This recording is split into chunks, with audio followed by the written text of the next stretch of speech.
I'm having an invigorating conversation with my climbing coach, Sibusiso Vilane, you know, first African to do way too much adventuring. He's a cyclist. Listen, you're a cyclist, you're a runner, you've climbed all 7 of the highest mountains, and you've gotten me addicted to climbing all 7 I have. highest mountains in the world.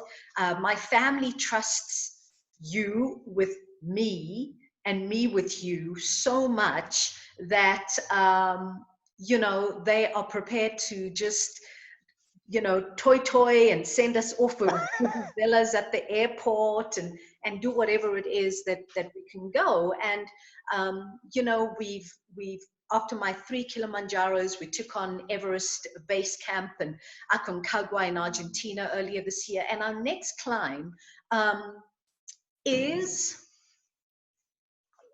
or would have been, Mount Elbrus in Russia in August. But there are signs that we may not be able to do that. Yes. Well, there are signs that we might not be able to do any mountain this year, as into international mountains. That is why I say, but we can never lose the hope, and we can never just give up on our future climbing ambitions. The good thing about mountains, Gerry, and the things that we do is they don't disappear. They will always be there. So that is where our hope and energy comes from. So when all this is gone, Elbrus will still be there, Everest will still be there, Kilimanjaro will still be there. So it's a question of, in the interim, what do we do? And what happens then if we are not able to go to Russia to climb Elbrus, our next of the 7 summits?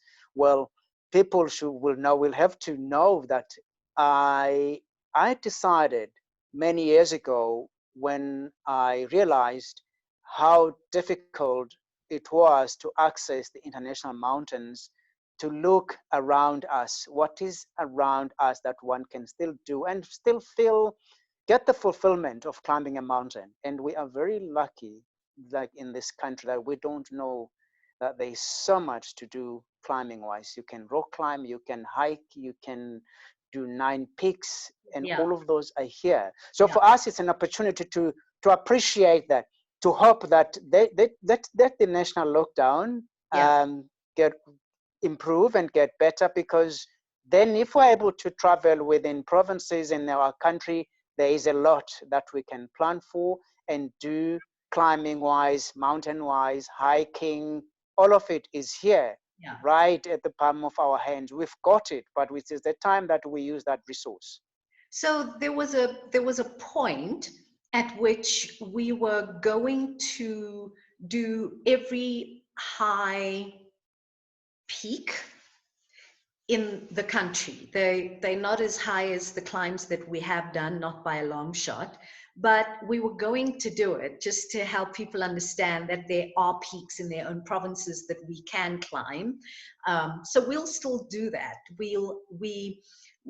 We're not silly. We understand that it would be hard for people to get leave to climb mountains with us in SA.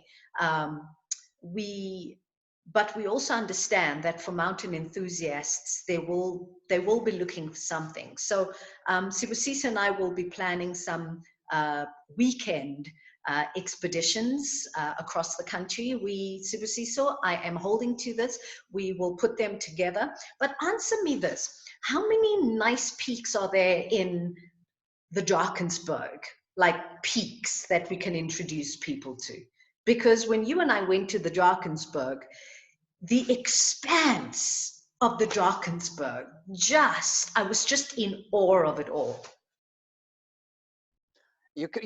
Well, it's a very interesting question, Gerry, because you can never climb all the peaks in the Drakensberg. So that is to say, there are gazillions of summits. You can start from the northern Drakensberg, where you and I went. I mean, we passed many that had we only targeted to reach the summit, we would have. I'm talking about your Monte Sole, resources, your amphitheaters, your Cathedral Peak, there's so many now. They've got there's Mafadi. Some are technical, some are easy, but you've got a lot in the Drakensberg that you can purely go for a weekend and reach a peak, climbing to the summit of a mountain and then coming back down. You can never climb all of them. There's so many because of the vastness of the Drakensberg. I mean, it took us about 4 days to do not even at the half traverse. It was the mini traverse.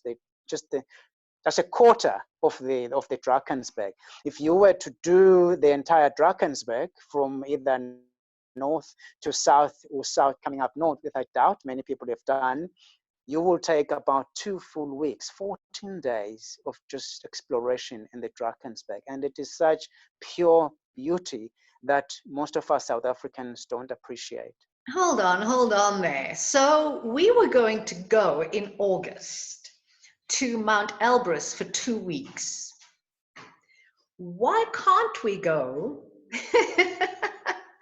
to the Drakensberg for 14 days? Granted, there you go. Granted, yeah. I ended up with 14 blisters, and I got, and because my feet are a size 4, I was basically 2 blisters and not 2 feet. But that was because of I was trying out some new footwear and socks. So that was all on me. Yeah. But what wasn't on me was being hit in the eye with a hail ball. That was the size of a golf ball in the middle of a thunderstorm. So yes, we went to the Drakensberg, and we did not see that storm coming. I mean, it just came out of nowhere. And it didn't start with rain. We were at the peak of one of the mountains, and it started with thunder and lightning. And we were up there. Don't want to be there. We've got too much metal around us. How do we get out of here? And the fact is, it's like a marathon. You know, when you hit the halfway mark and you're exhausted and you're sore or whatever, and you're thinking, but it's the same distance back as it is forward. So I guess I should just go forward, you know?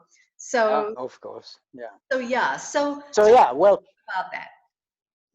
So yeah, that's it. That's another one. Well, when we get unlocked, then it will be time for those people who are hiking enthusiasts, climber enthusiasts, to unlock those muscles, and then we go and do it 2 weeks in the Drakensberg. Why not? Because it's a resource that we have, and I can tell you, it is never a walk in the park.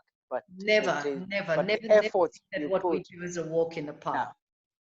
No, okay, so for those who are watching or listening, Sibusiso and I are probably going to start working on, and I'm committing him to, weekends in the Drakensberg, whether we're hitting small peaks or high peaks.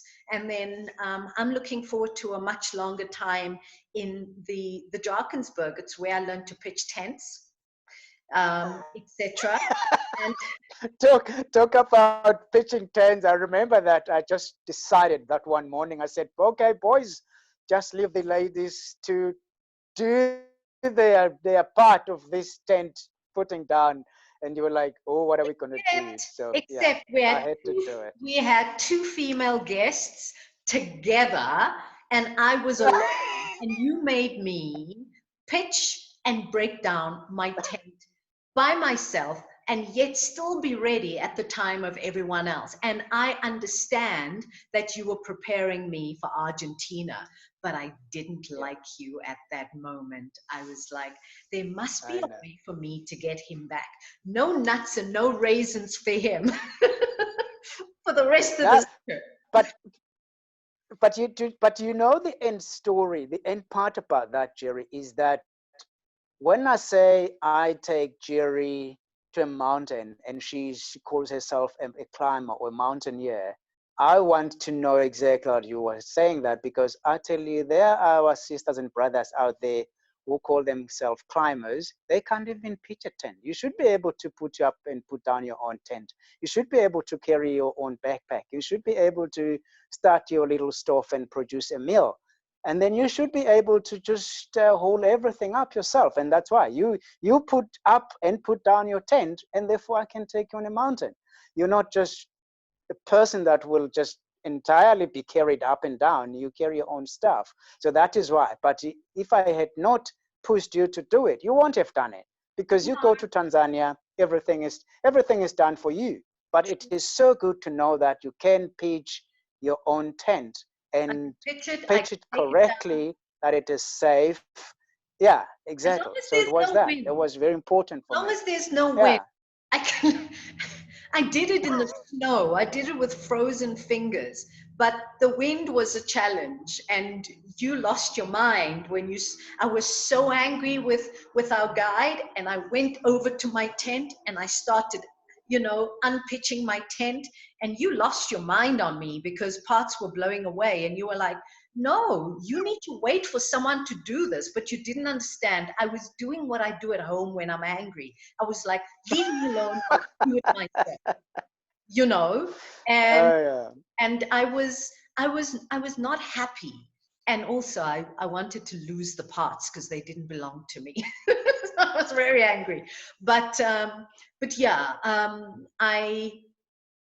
I certainly enjoyed my experiences, and I will continue to climb, and I wanted to do it all before you and I are 50. We're not going to give our age away. No, wanted to no. do it all before you and I were 50, but we will and we shall. And this lockdown is not forever. No, no, no, no, no. There's no way this lockdown will be forever. And sooner than later, our country will be opening to traveling between provinces. And then that will be opportune time for us to hit the highlands of our country, the Drakensberg. Excellent. My friend, thank you for availing yourself. I always have a great time with you. Others are probably like, they're so about just the two of them. But we have found our mojo. I adore you. And I'm looking forward to when you phone me up and say, is your bag packed? Thank you very much, Gerry. Thank you for engaging with me and recover from those broken ribs. We didn't tell people about that, but I know. So it's part of the game. It's part of the game. They So just get ribs. better soon, and then we go. Yeah, yeah, exactly. Thank goodness. Imagine if it happened last year this time, you would have been canceling a big expedition. Oh, I would still have gone. Remember, after that, because after Everest, I left for Kilimanjaro with a pinched nerve in my back, and I summited. Jerry, So Jerry, don't shake. Jerry, You would do Jerry, the Jerry, same. Jerry. You would do the I'm same. saying you.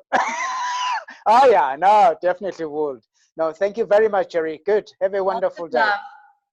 Bye. Lots of love, people. Bye. Everyone else, join me for another conversation tomorrow. Bye.